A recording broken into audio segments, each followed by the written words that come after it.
Well, from poor Missouri farm boy to military meteorologist, Bill Hecke has had quite the life. In this month's Voices of the Brave, I take a look at this Vietnam veteran who has become a household name in many parts of Central Texas.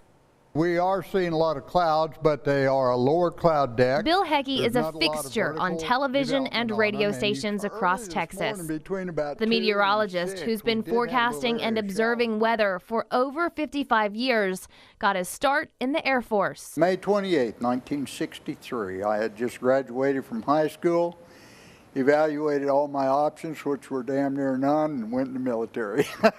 At 17, Bill went to boot camp and then started weather school. We didn't have, of course, computers or anything, and everything was hand plotted. We had to know all the instruments. We had to learn every type of cloud. We had to learn codes. He was stationed in Missouri, but soon after, his life would change. They took 28 of us physically fit young guys, and we went and trained with the Army Rangers.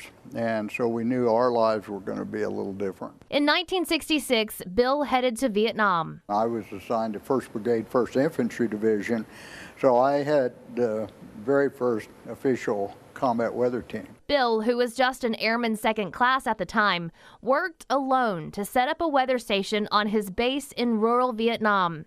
He worked with his brigade commander and helped forecast weather that would affect ground and air missions. Those forecasts helped save lives. But when he wasn't observing the weather, he was running combat missions like any other troop. We got intel that there was a village nearby that had tax collectors and VC, so we immediately had it up to go capture it.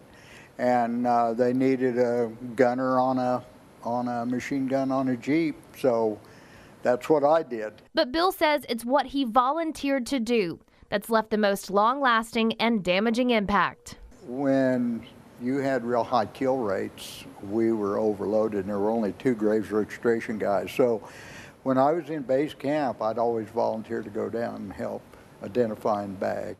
Bill helped identify hundreds, maybe even thousands of the men killed in Vietnam. That was the most gruesome thing, and that changed me mentally.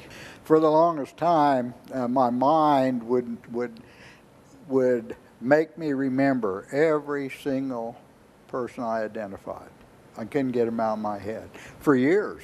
But now, you get old, you start forgetting everything, so I can forget some of that. But that probably was such stark reality of what we were losing. We lost 58,000 troops and didn't win a war.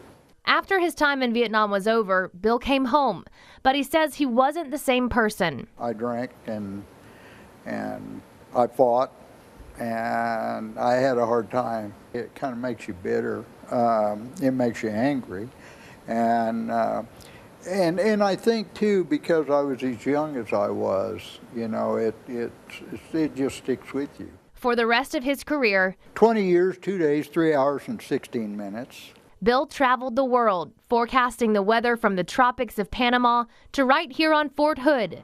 In fact, he retired as Chief of Weather Station Operations for the Great Place. That's the biggest military installation in the free world, so you don't get any bigger than that. When he retired, Bill started a new career.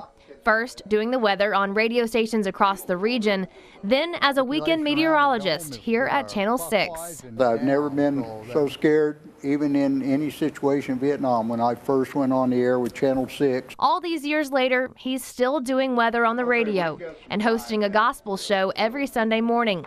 He's extremely active, is an avid marksman and gun enthusiast, and he's a 3rd-degree black belt. By doing that, they think that got rid of a lot of what I held inside and what I think. So basically therapeutic. His other form of therapy? Laughter. Don't criticize my forecast. I told you I hold a 3rd-degree black belt. The laugh you've heard for so many years. A love of country lasting a lifetime. I just hope that our young troops today know what they're there for, and that's for the United States of America, for this country. I love this country, and I've been to several other, and until you've been there, don't gripe about this one. This is a good one. Bill for sharing his incredible story with us. There is so much more about Bill that we didn't have time to show you. That's over on our website and our app, including a personal connection to the World War II code talkers. You'll want to head over to kcentv.com and check that out.